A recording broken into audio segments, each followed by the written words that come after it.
My 18th birthday was supposed to be a celebration of freedom and new beginnings. Instead, it became a power struggle when my stepdad, Thomas, handed me a rent bill across the dinner table that evening. $800 a month was his demand, effective immediately. Little did he know that the very roof over our heads, the house he thought was his, actually belonged to me. My grandfather had left it to me in his will, with ownership transferring on my 18th birthday. Before I tell you how I turned the tables on my stepdad, drop a comment letting me know where you are watching from, and hit that subscribe button if you have ever had to deal with someone who underestimated you. I should probably start at the beginning to help you understand how I found myself in this bizarre situation. My mom, Angela, married Thomas when I was 10 years old, about 8 years before this all went down. Back then, Thomas seemed like a decent guy. He would play catch with me in the backyard, help with my homework, and generally treated me like a kid he genuinely cared about. I remember thinking I had gotten lucky in the stepdad department compared to some of my friends with nightmare stories. Our house had been in my family for generations. My grandfather James was a respected architect in our town who had designed and built it himself in the 1970s. It was a beautiful 2-story colonial, with 4 bedrooms, a finished basement, and a backyard that backed up to a small wooded area. My mom had grown up in that house, and when she and my dad divorced when I was 5, we moved back in with Grandpa James. My grandfather was my hero growing up. He taught me how to build things, how to fix a leaky faucet, and would tell me stories about all the buildings he had designed throughout his career. We had this special ritual where every Sunday morning, just the two of us would have breakfast on the back porch, rain or shine, and he would share life wisdom with me. Those mornings are some of my most treasured childhood memories. When I was 12, Grandpa James passed away after a brief battle with cancer. It devastated me. What I did not know then was that he had made special arrangements in his will regarding the house. He had left it to me, his only grandchild, but with a stipulation that I would not officially inherit it until my 18th birthday. Until then, my mom would continue living there as the apparent owner, but legally it was being held in a trust for me. Only William, our family lawyer, and my grandfather's longtime friend knew about this arrangement. The dynamics in our house started to shift when I was around 14. Thomas began to change, or maybe he just stopped hiding who he really was. The kind, supportive guy who had entered our lives was replaced by someone controlling and often petty. He started treating the house like it was exclusively his property, despite the fact that my mom paid equal amounts toward the mortgage and bills. He would say things like, "Under my roof, we follow my rules," or, "Do you know how much it costs me to keep this house running?" He would make these comments even when my mom was right there, despite knowing she contributed just as much, financially. My mom works as a pharmaceutical sales representative, a job that requires frequent travel. As her career advanced, she was away more often sometimes, for weeks at a time, leaving Thomas and me alone in the house. During these periods, Thomas would become even more controlling. He would complain if I left a light on, monitor how long my showers were, and question every friend who came over. The worst part was how he would talk about my grandfather. "Your grandfather may have been a big-shot architect, but he clearly did not know how to maintain a house properly," he would say, whenever something needed fixing. Each time he criticized Grandpa James, it took every ounce of self-control not to lash out. Thomas had a way of making himself seem like the family provider and hero, especially when talking to his friends or colleagues. "Yeah, I am supporting the whole household," he would say, conveniently omitting the fact that my mom made just as much money as he did, if not more. His favorite topic became how he was teaching me responsibility by being strict, as if his controlling behavior was some kind of favor to me. By the time I turned 15, my relationship with Thomas had deteriorated to the point where we barely spoke outside of necessary interactions. I spent as much time as possible at school activities, at friends' houses, or in my room. My mom tried to mediate, but she was caught in the middle and often away on business trips, leaving the situation to fester. The tension reached a new level around my 16th birthday. During a family dinner, Thomas casually mentioned that when I turned 18, I would need to start paying rent if I wanted to continue living at his house. My mom immediately objected, saying that was unnecessary and not something they had discussed. He needs to learn responsibility, Angela Thomas insisted. The real world does not give handouts. He cannot live here for free as an adult. This sparked one of the biggest arguments I had ever heard between them. Later that night, I overheard them continuing the fight in their bedroom. "This is ridiculous, Thomas," my mom said. "He will be just starting college. We do not need his money." "It is not about needing the money," Thomas replied. "It is about principle. My father made me pay rent at 18, and it taught me valuable lessons. Besides, this is my house too, and I get a say in how things are run. This house was my father's before it was ever yours." My mom shot back. "And now I help pay for it, which makes it mine," Thomas said with finality. $800 a month starting on his 18th birthday. That is fair market value for a room in this neighborhood. From that day forward, Thomas would regularly bring up the upcoming rent situation as if counting down the days until he could start charging me. "Only 20 more months. Until you contribute to this household, Elmer," he would say with a smirk. "Or better start saving now if you want to keep living in this nice house after high school." I decided to get a part-time job at a local hardware store to start saving money. Ironically, working at the hardware store reminded me of all the things Grandpa James had taught me about tools and home repair. I became one of their best employees because of that knowledge, and the store manager Frank took me under his wing, giving me extra hours whenever possible. During my senior year of high school, my mom landed a major account at work, but it required her to travel internationally for 3 months. She would be based in Germany with occasional trips back home. I could tell she was torn about leaving me alone with Thomas for so long, but this was a huge opportunity for her career. "I will be fine, Mom," I assured her. "I am practically an adult anyway, and I have my job and school to keep me busy." The day after my mom left, Thomas instituted a whole new set of house rules. I had an 8:00 p.m. curfew on school nights and 1:00 p.m. on weekends. I was only allowed to use the kitchen between certain hours. Friends were not permitted over without prior approval. He even put a timer on the Wi-Fi that would shut it off at 9:30 p.m. every night. "Just preparing you for real adult life with real rules," he would say whenever I protested. "Next year, you will be paying for the privilege of living here, so you better get used to following my guidelines." During this time, something unexpected happened.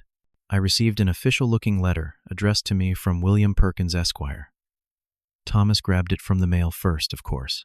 "What is a lawyer writing to you about?" he demanded, holding the envelope just out of my reach. "I have no idea," I said honestly, "but it is addressed to me so legally you cannot open it." He reluctantly handed it over, watching me closely as I tucked it into my backpack unopened. Later that night, in the privacy of my room, I read the letter. William was requesting a private meeting with me to discuss matters pertaining to my upcoming 18th birthday and inheritance. He provided his phone number and asked me to call to arrange a meeting. The next day, during my lunch break at work, I called William and arranged to meet him after my Saturday shift. When I arrived at his downtown office, he greeted me warmly. "Elmer, you look so much like your grandfather," he said, shaking my hand. "He would be proud of the young man you have become." William explained everything about my inheritance. The house that Thomas believed he was partially paying for had actually been paid off decades ago by my grandfather. The monthly mortgage payments that my mom and Thomas had been making were actually going into a trust fund for me, set up by Grandpa James to help with my college expenses. "Your grandfather was a wise man," William said. "He wanted to make sure you would always have a home no matter what happened. He also wanted to ensure you were mature enough to handle the responsibility, which is why he stipulated the transfer of ownership at 18 rather than earlier." William showed me all the documentation, the deed that would be transferred to my name, and explained what it all meant legally.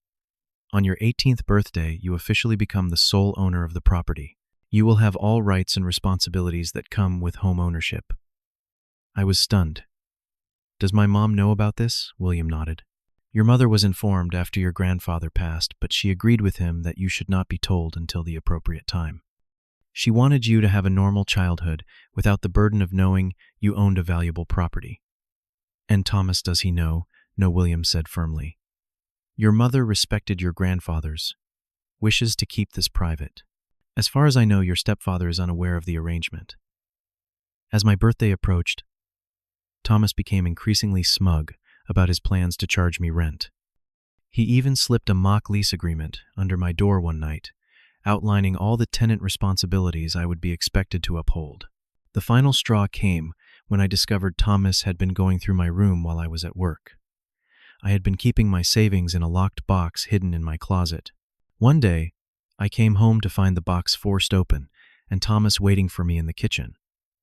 Hiding money from the family, he accused, pointing to my cash on the table.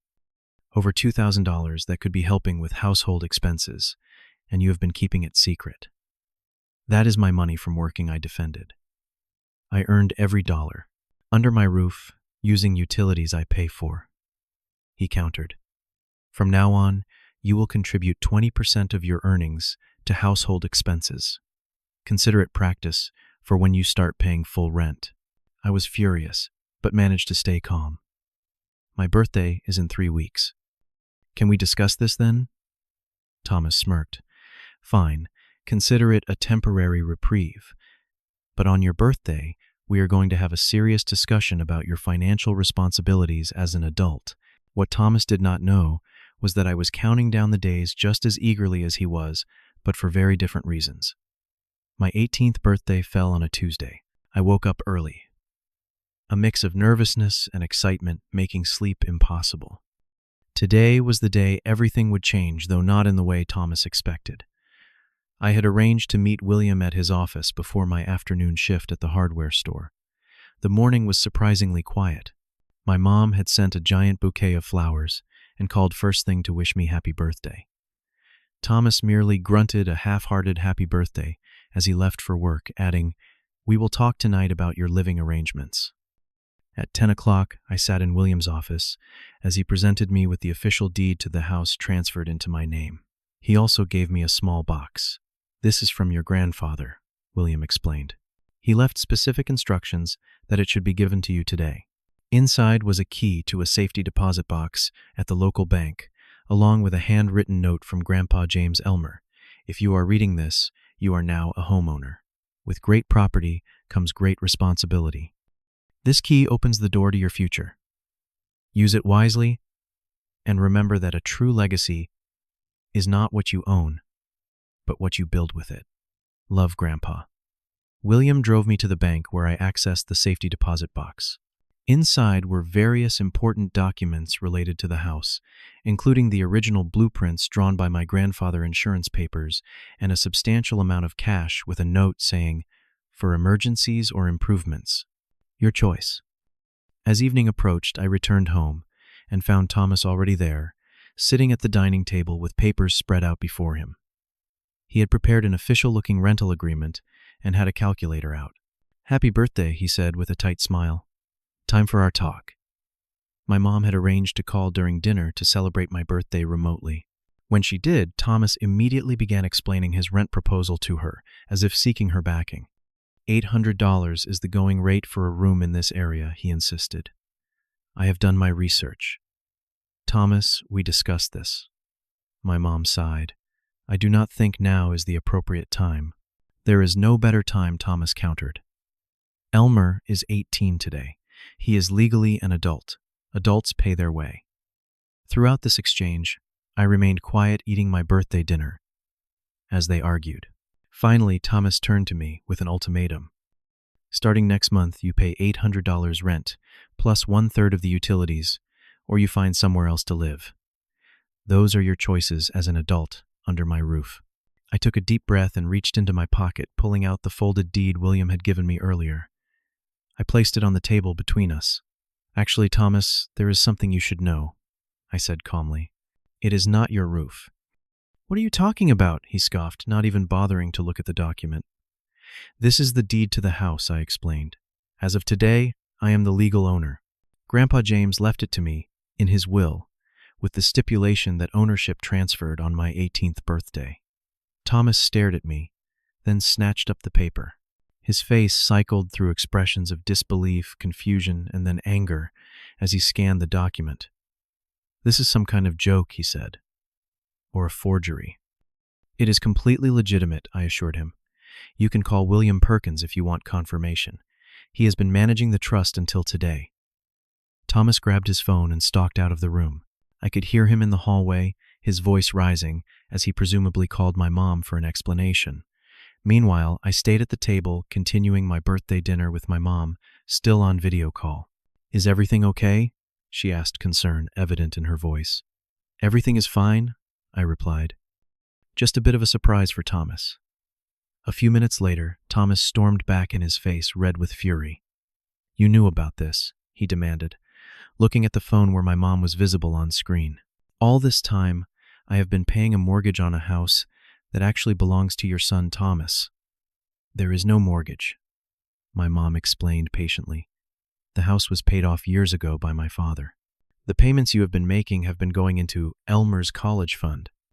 I was going to explain everything after his birthday, but apparently William already handled it. "So you have been lying to me for our entire marriage," Thomas was practically shouting now, "making me pay money toward a house that is not even ours. You have been living here, have not you?" I interjected. "You have had a roof over your head just like me and Mom." The money was not wasted. Thomas turned his anger toward me. "You think you are so clever, do not you?" Sitting there knowing this bombshell was coming. "Well, what now, landlord? Are you going to evict me?" "No," I said calmly. "I just want mutual respect in this house. The same respect you should have been showing me and Mom all along, regardless of who owned the property." Thomas stormed out of the house, slamming the door behind him. My birthday dinner ended with just me and my mom on video, call her apologizing for the drama, and me assuring her it was not her fault. Grandpa would have enjoyed the look on his face, I admitted, which made her laugh despite everything. Thomas did not come home that night, or the next. 3 days later, my mom flew home early from her business trip to help deal with the situation. Thomas had been staying with a friend and refusing to talk to either of us. When he finally did return to the house, the atmosphere was incredibly tense. My mom arranged a family meeting in the living room. We all sat awkwardly, Thomas glaring at both of us from his seat. "I want to clear the air and figure out how we move forward," my mom began. "Move forward," Thomas scoffed.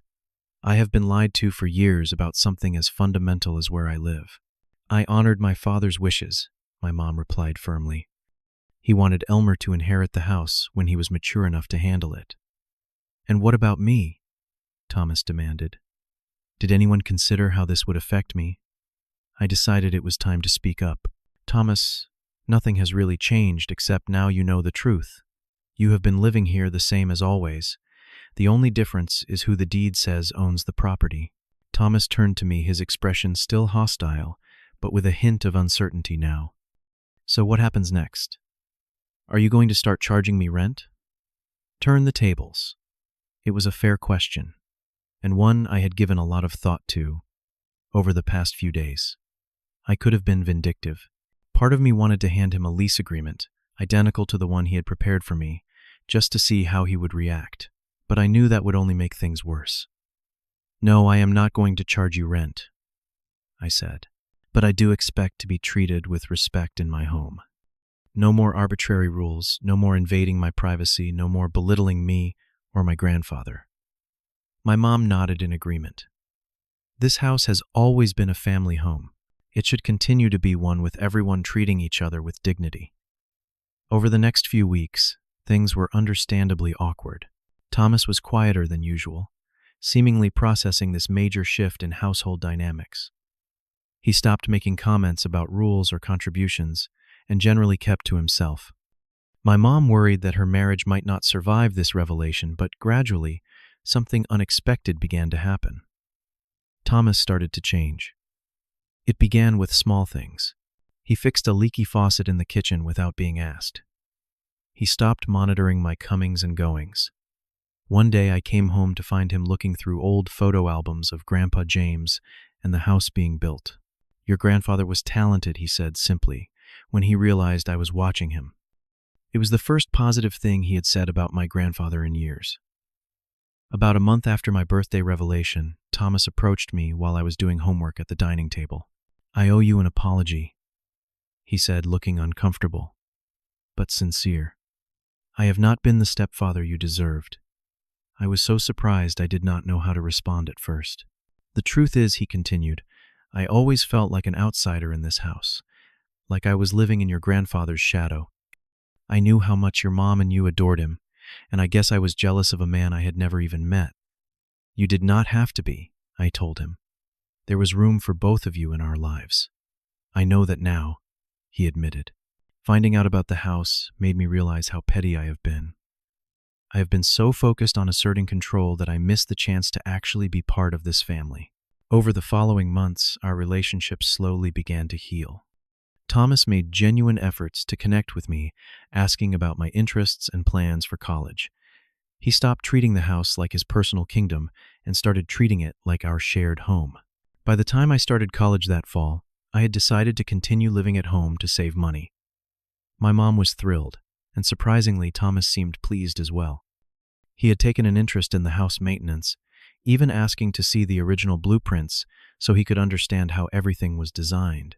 One evening after I mentioned that a friend from college was struggling to find affordable housing, Thomas was the one who suggested we offer our spare bedroom. This house was built to shelter people who need it, he said. I think your grandfather would approve. That moment marked a complete transformation from the man who had tried to charge me rent on my birthday. As months passed, I began to understand why Grandpa James had arranged things the way he did. It was never about the property itself, but about the responsibility that came with it. I found myself using the house as a gathering place for study groups, offering temporary shelter to classmates, going through tough times, and generally trying to create the same warm environment my grandfather had created for me. Thomas became an unexpected ally in these efforts. The man who had once been so focused on control and ownership became someone who helped maintain the property with care and respect. His expertise in finances even helped me navigate the complexities of property taxes and insurance. My mom told me privately that my handling of the situation had saved her marriage. You could have kicked him out or been vindictive, she said. But you chose to be the bigger person. Your grandfather would be so proud of the man you have become. A year after the dramatic birthday revelation, we held a family dinner to celebrate not just my 19th birthday, but also the positive changes in our household. Thomas raised a toast that night. To Elmer and James, he said, two men who taught me that a home is more than just a house, and family is more than just who owns what. Thank you for sharing your legacy with me even when I did not deserve it.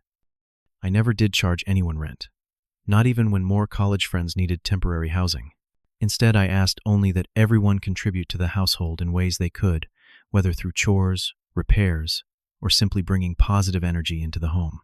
The greatest lesson I learned from all this was not about property rights or standing up to bullies. It was about the power of forgiveness and the true meaning of home. My grandfather could have left his house to anyone, but he chose to entrust it to me because he believed I would understand that a house is not just a financial asset, but a place where lives are built and relationships are nurtured. Have you ever had to make a difficult choice between seeking revenge or showing grace when you had the upper hand? I would love to hear your stories in the comments below. And if you found value in my experience, please hit that like button and subscribe to hear more stories about life lessons and unexpected inheritances. Share this video with someone who might need a reminder that sometimes the greatest power we have is choosing how to respond when life gives us the opportunity for payback. Thank you for listening. And remember, the most valuable things we own are not always things at all.